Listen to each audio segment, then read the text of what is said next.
Hey,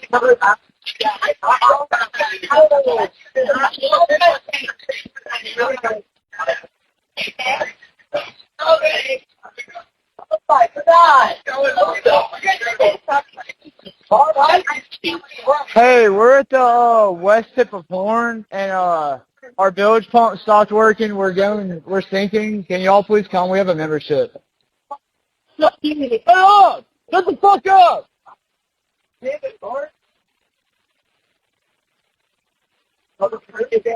Sit with that for a second. That audio was not enhanced by a random person on TikTok, not by a social media sleuth running a free app on their phone, not by anyone with a prior connection to this case or a prior interest in how it turns out.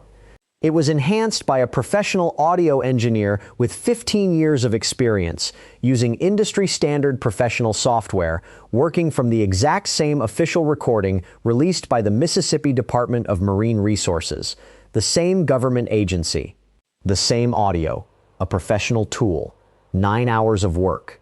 And when she heard a name come through that audio, a name that had not appeared in any coverage, any public statement, any witness account, or any official document connected to this case before that moment, she stopped. She turned to her wife sitting next to her, and she asked, "Who is Bart?" Nobody had heard that name. Nobody had said that name. It had not come up once in any reporting on this case, and now it is the most important question in this entire investigation. By the time this video is over, you are going to know exactly who Bart is, what his attorney is saying, what the official investigation has confirmed, and why the state autopsy sitting sealed in the district attorney's office may matter more than anything in that audio.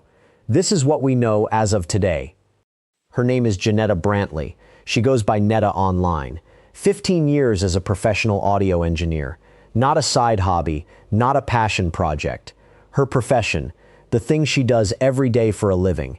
It was around 5:45 in the morning when she found the Nolan Wells case. She was not looking for it specifically. She was researching online, and she landed on the CTO call. And because of what she does for a living, her ears caught something in that audio that most people who had already listened to it multiple times had completely missed. The audio she worked with came directly from Lox's YouTube channel, the local Mississippi news outlet that obtained the recording from the Mississippi Department of Marine Resources, government agency to news outlet to Janetta Brantley. That chain is documented. That chain is verifiable. No leaks, no secondary accounts. No one with a stake in the outcome handing her something and asking her to find something in it. Her tool was Logic Pro X, industry standard digital audio workstation, used by professional engineers across the world. Not a phone app, not AI software. The same tool she works with every day. When she pulled that audio into Logic Pro X, she noticed something immediately. The CTO call was recorded as a dual mono file. That is standard for most phone dispatch services. The caller's line and the surrounding environment are already split between the left and right channels before any enhancement is applied. She did not create a separation between those tracks. She found one that was already built into the file. Isolating the right channel meant turning up what was already sitting there on its own separate track. She was not looking for a crime. Her own words, "I wasn't cleaning it or enhancing it to specifically look for or identify a crime. I believe I wanted it to be an accident. I think a lot of us wanted it to be an accident." She sat at 5:45 in the morning wanting this to be nothing, and then a name came through the audio that she had never heard connected to this case. A name nobody had mentioned. A name that was not in any report, any witness statement, or any coverage of the Nolan Wells investigation up to that point.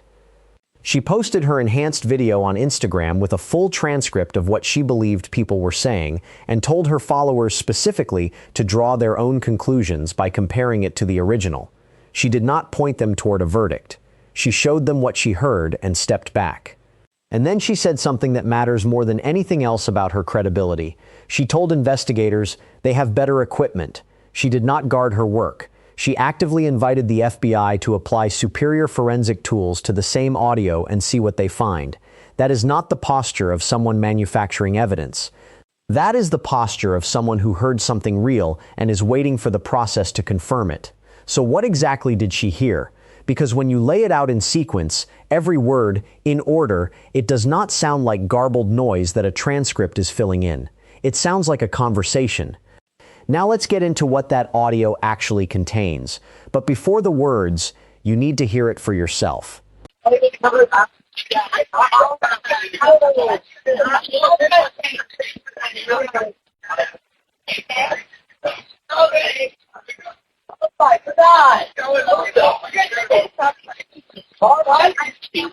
Hey, we're at the west tip of Horn, and our bilge pump stopped working. We're sinking. Can y'all please come? We have a membership.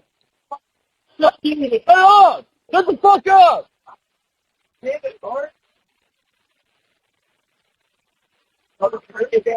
What you just heard, every word of it, is being presented as what the audio appears to contain. Not confirmed, not established by any official source. What trained ears, working independently from the same official government recording, have arrived at. So let's go through it. Before the dispatcher even asks her first question, what sounds like, "Can we cover it up?" and what appears to follow, "Yeah, I thought all about that." Then, "You killed him." Sit with those three words for a moment. If they are accurately heard, and that is a significant if, that is not someone describing an accident. That is not someone reacting to an emergency on the water. That is a direct statement, directed at someone specific, in the middle of a call that was supposed to be about a sinking boat. What comes next sounds like, "He's already dead?" Not a statement. A question, meaning whoever asked it did not already know. Then what sounds like a confirmation? "Is he dead?" "Yeah." Then, "Oh my God." Then the phrase nobody saw coming. "Damn it, Bart, Nolan's really dead now." Then, "Check his chest." Then, "Wake up." Now here is the detail that matters most against the argument that this is simply people hearing what they expect to hear. Nancy Grace's producer Sydney enhanced that same audio completely on her own. No prior knowledge of Brantley's transcript, no communication between them, no shared notes of any kind. She arrived at the same words. That is not confirmation, but two people arriving at the same interpretation of the same audio without any coordination is significantly harder to dismiss than one. There is also the dispatcher. At one point during that call, she appears to ask something to the effect of who is breathing on board. Nancy Grace said she had never in her experience heard a dispatcher ask that in response to a standard boating distress call. Whether she heard those background voices and responded to them has not been confirmed by anyone. Now the defense has a counter-argument that deserves to be taken seriously and not buried. Attorney Russell Latino, representing Bart Edmiston Jr., has argued that pairing a written transcript with muffled audio primes listeners to hear words they would not otherwise identify on their own. That is a documented phenomenon in audio forensics. It is a real and legitimate scientific concern. And it means that until the FBI applies professional forensic enhancement to the original unaltered MDMR recording without any transcript guidance and arrives at those same words independently, this audio remains disputed evidence. That confirmation has not happened publicly. Whether it has happened privately, investigators have not said. So who is Bart? Because that name, pulled from an official government recording by one professional, independently confirmed by a second, belongs to a real person who was on Horn Island on July 4th, who has now hired an attorney, who is preparing a lawsuit, and who says he had absolutely nothing to do with what happened to Nolan Wells. This is responsible, fact-based true crime documentary writing drawn entirely from verified public records, official law enforcement statements, and published news reporting, proceeding normally. Bart Edmiston Jr., 21 years old, University of Wyoming punter, and before Wyoming, Ocean Springs High School, the same school Nolan Wells attended, the same football program, former classmates, former teammates. He was on Horn Island on July 4th. That is not speculation. That is confirmed. He was present on the same barrier island where Nolan Wells was last seen alive and where his body was found 2 days later by a National Park Service ranger. Now here is a distinction that matters and needs to be understood clearly before anything else. Bart Edmiston Jr. is not identified as one of the friends who traveled to Horn Island on the same boat as Nolan. His presence on that island and his relationship to the events of that afternoon are separate from the friend group that has been the focus of this investigation from the beginning.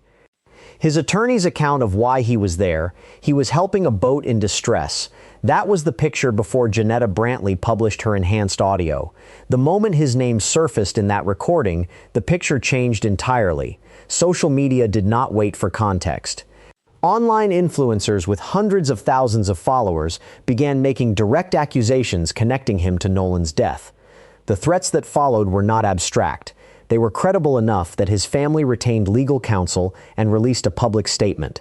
That statement was obtained by ABC News through their attorney. The Edmiston family's words: "Recent targeted attacks on our son Bart Jr. now make our silence impossible." His attorney, Russell Latino, was direct.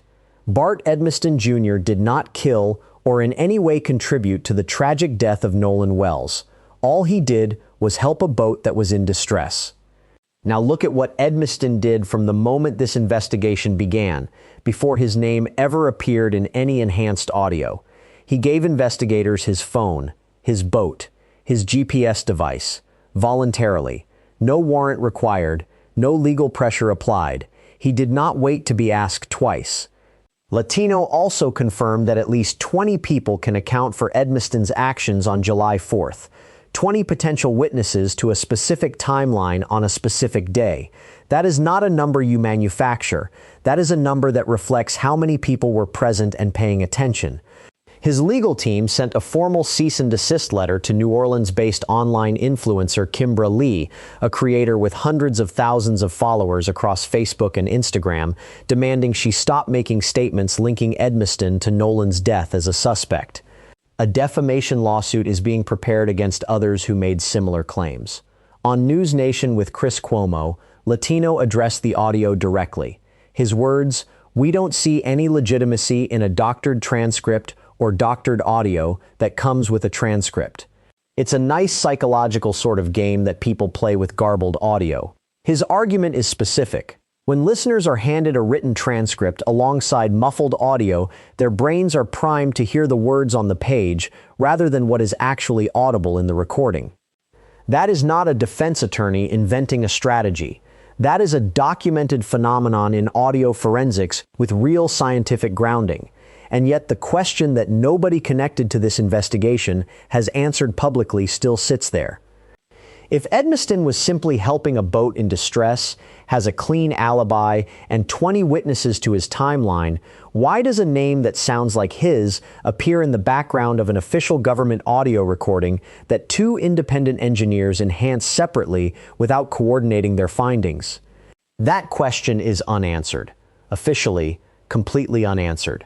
The credibility battle over this audio is now being fought on two fronts simultaneously: in the court of public opinion, where it has already caused significant damage, and potentially in an actual court of law, where the standards are entirely different. Here is what the official investigation says about what is in that audio, and the answer, as of this recording, is nothing, because they have not said a single word. Here is what law enforcement has said publicly about the background voices in that enhanced audio. Nothing. Not a statement. Not a press release. Not a single word. The Mississippi Department of Marine Resources released the original recording and has been silent since. The Jackson County Sheriff's Office has not addressed the enhanced version in any capacity. Nobody in an official position connected to this investigation has confirmed or denied a single word of what Janetta Brantley and Nancy Grace's producer Sydney believe they heard. And before you read that silence as suspicious, understand what it actually means. Investigators do not comment on evidence headed to a grand jury. That is not obstruction, that is standard procedure. The silence is not confirmation. It is not denial. It is investigators doing exactly what investigators are supposed to do when a case is moving toward legal proceedings. But the silence does leave a door open, and that door is the authentication question. Veteran trial lawyer Fran Borghardt identified the specific challenge a prosecutor would face with this audio. Janetta Brantley cannot testify as to whether the Mississippi Department of Marine Resources altered the recording before it was released. The chain of custody she can verify goes from MDMR to Wheelock's to her own workstation. What happened between the CTO dispatcher and the MDMR is outside that chain. A prosecutor would need to establish the original recording left the dispatcher's system unaltered before anything else matters. Now here is why that challenge is less significant than it sounds. The MDMR is a government agency. Arguing that they doctored an audio recording before releasing it publicly, knowing it would face scrutiny, requires a level of institutional misconduct that carries its own enormous burden of proof. That is a significantly harder case to make than simply tracing the documented chain from dispatcher to MDMR to Vlogs to Brantley. There is also the completeness question. Digital forensics expert Todd Shipley noted the released audio may not be the full recording. There should be more conversation than what was made public. If the FBI, which is actively assisting with digital evidence in this case, has the full unaltered original directly from the CTO dispatcher, what does that complete version contain? That question has not been answered. The audio pareidolia argument that transcripts prime listeners to hear words they would not otherwise identify is real and scientifically documented. But it has a problem in this specific case. Nancy Grace's producer, Sydney, enhanced the same audio without ever seeing Brantley's transcript. She arrived at the same words. Two people cannot both be primed by a transcript neither of them had access to. The only entity that can settle this definitively is the FBI. Professional forensic enhancement of the original unaltered recording, applied without any transcript guidance, would either confirm what Brantley heard or rule it out completely. Whether that has already happened inside the investigation has not been disclosed. What that leaves is this. The audio came from an official government source. What is in the background of that audio is genuinely disputed by credentialed people on both sides. And the investigation that could end that dispute has not said a word. While that battle plays out publicly, something far more definitive is sitting sealed in the district attorney's office. And what is in that document may carry more weight than anything in the background of a phone call.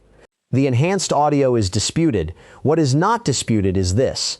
The Mississippi State Medical Examiner's Office autopsy on Nolan Wells is complete, not pending, not in progress, done. The results, along with full toxicology findings, have been turned over directly to Jackson County District Attorney Angel Myers McElrath. They will be presented to a grand jury, and they will not be released to the public before that happens. The DA's office has confirmed that all confidential information remains sealed until the grand jury has reviewed it. Here is why that sealed document carries more weight than anything in the background of a phone call. The audio is disputed. Credentialed people on both sides are arguing about what is or is not audible in a muffled recording. That debate can run indefinitely without resolution because interpretation is involved. The autopsy does not work that way. Whatever the state medical examiner found in Nolan's retained neck structures, the hyoid bone, the tracheal cartilage, is either consistent with trauma or it is not. That is a forensic finding. It does not require interpretation. It requires examination. And that examination has already been done. Now let's go back to July 7th, the morning after Nolan's body was recovered. The state medical examiner had Nolan on the table before decomposition had the time to compromise the structures that matter most in this kind of examination. What the independent examiner Dr. Roger Mitchell received weeks later in Washington, D.C. was a body that had already been through significant decomposition, his own words when he saw it. He ruled cause and manner of death undetermined in part because he was working without Nolan's throat structures and his lungs. The state retained both. They did not transfer them to Dr. Mitchell, which means whatever those structures showed, the state examiner saw it fresh on July 7th, and whatever they found is in that sealed document. The toxicology adds another layer. Death investigator Joseph Scott Morgan framed it the most clearly. The tox results will tell investigators what was in Nolan's system at the time of his death. And here is where it gets complicated. A high blood alcohol level does not settle anything on its own. It supports an accidental drowning where impairment may have prevented him from saving himself. And it equally supports a situation where that same impairment made him unable to respond to something else. The tox results cut both ways. But combined with what the physical examination of those retained structures showed, they complete a picture that the independent autopsy was never able to fully assemble. Morgan also raised a question that has not been answered publicly. If Nolan's body was recovered on July 6th and the first autopsy was performed on July 7th, how decomposed should that body realistically have been by the time it arrived in Washington, D.C. weeks later for the second examination? The answer depends entirely on how the body was stored and transported between Mississippi and D.C. That information has not been disclosed. What was in Nolan's neck on July 7th? What was in his system? What the state examiner concluded after examining structures that nobody else has seen? All of it is in a sealed document sitting in the district attorney's office. The grand jury has not yet convened. No date has been confirmed. Until it does, that document stays sealed and those answers stay hidden from the public. 3 people are already facing federal prison time because of what this case has become online, and what they are charged with tells you exactly how dangerous the gap between what is confirmed and what is being circulated has become. 3 people are now facing federal charges connected to the Nolan Wells investigation, not connected to what happened on Horn Island, not connected to the boat, the audio, or the autopsy. So, connected to what happened online after the case went viral. None of them had any prior relationship to this case before they found it on social media. Now let's go back to Sacramento, California. Joseph Alfredo Vasquez de Mars sent threatening messages to Judge Ashley Cole, Warren's stepmother and a sitting judge in Mississippi. His exact words, "There will be a lot of blood like there was on the boat, but yours will be much faster." He threatened to send a package to her office. He told her she would have 10 seconds to ask God for forgiveness when she opened it. He is charged with interstate transmission of threatening communication. Maximum sentence, 5 years in federal prison. Michelle Francine Edwards, Cincinnati, Ohio.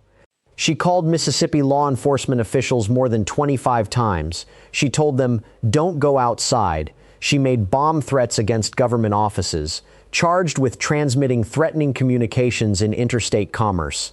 Maximum sentence, 5 years in federal prison. A third defendant, Porter, whose targets specifically included 2 members of the Bart Edmiston family. One of those family members is a confirmed witness in the Wells death investigation. Porter is facing witness tampering charges. Maximum sentence, 5 years in federal prison. Think about what witness tampering means for this investigation. It is not just a threat against a person. It is a direct interference with the legal process. A witness in an active investigation being targeted by someone who found a name in an audio clip online. That is the cost of what this case has become. And then there is Bart Edmiston himself, a 21-year-old college student whose name appeared in audio that no official investigator has confirmed, now living under credible threats, preparing defamation lawsuits, unable to move publicly without legal protection. Whether he has any connection to Nolan's death has not been established by any official source. Not one. Social commentator Teslin Figaro raised a point on the Nancy Grace panel that has not gotten enough attention. Christine and Elmore Wansley, Nolan's own parents, have also been receiving threats. No arrests have been announced for those. The people demanding justice for Nolan are sending threats to the mother and father grieving his loss. That contradiction has gone largely unaddressed. A name surfaced in unconfirmed audio. 3 people are facing federal prison. A college student's life has been upended. Witnesses are being tampered with. And the official investigation, the one that could actually answer whether any of this speculation has any grounding in reality, is sealed and sitting in a district attorney's office waiting for a grand jury that has not yet convened. One more thing needs to be corrected before we close this out. The claim circulating publicly that the friends passed polygraphs is not what actually happened. Something has been circulating publicly about this case that needs to be corrected directly. Officer Tatum told Nancy Grace that all the friends except Warren took polygraphs and passed. That claim has been picked up and repeated widely. There is one problem with it. It is not accurate. Former FBI polygraph examiner George Olivo listened to Officer Tatum's description and identified what was actually taken. Not a polygraph. Almost certainly a voice stress analyzer. Those are not the same thing. Not even close. A real polygraph measures involuntary physiological responses, respiration, heart rate, blood pressure, electrodermal activity, things the human body produces automatically under stress that the subject cannot consciously control without significant preparation. A voice stress analyzer measures microstressors in the voice. Olivo's scientific assessment of that technology, the research is very weak. Nancy Grace was unambiguous. Voice stress test my rear end. That ain't coming into court. And Warren, the one friend whose account of the timeline has been most closely scrutinized, did not take even the voice stress test. He cooperated with law enforcement through his attorney, but submitted to no form of examination. The friends did not pass polygraphs. That claim is not supported by what actually happened. And in a case where every verified fact matters, that distinction is not a minor one. Here is where this case stands as of this week. Here is what is confirmed. The state autopsy is complete and sealed. Toxicology findings are in and sealed. Both are headed to a grand jury that has not yet convened. No charges have been filed in connection with Nolan's death. No arrests. His cause and manner of death remains officially undetermined. Here is what this video added to the public record. Janetta Brantley identified as the professional audio engineer behind the enhanced recording. The name Bart surfaced in that audio. Bart Edmiston Jr. confirmed as a real person who was present on Horn Island on July 4th. His attorney denying any involvement and calling the audio doctored. 3 people now facing federal charges for threats connected to this investigation. The polygraph claim corrected. The sealed state autopsy confirmed complete and in the DA's hands. What comes next? The grand jury. The autopsy results. Whatever the FBI's forensic review of the audio produces, if it is ever disclosed. The civil litigation moving forward. When any of that moves, confirmed, sourced, verified, we will be back. Subscribe and turn on notifications. This case is not finished.